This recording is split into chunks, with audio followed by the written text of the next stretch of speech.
দিনে করে কেন? এই কাজগুলো দিনে করে কেন? সেনাবাহিনীর যত ইঞ্জিনিয়ারিং করে কাজ হয় না, সব রাতে করে। রাতের মধ্যে গাড়ি কম থাকে, রাতে করে। মূর্খরা এভাবে করে কন্ট্রাক্টাররা, বুঝছো?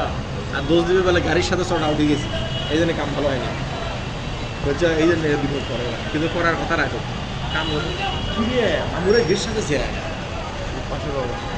আসলে আমি গের সাথে কেলে মনে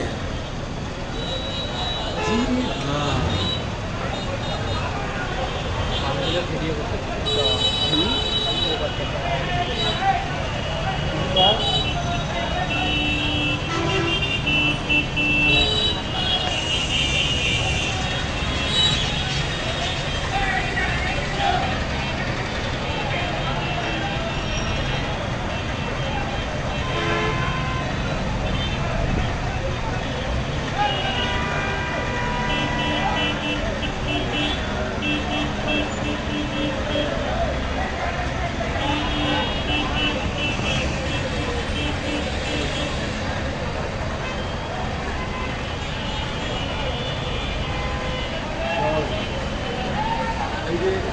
এই যে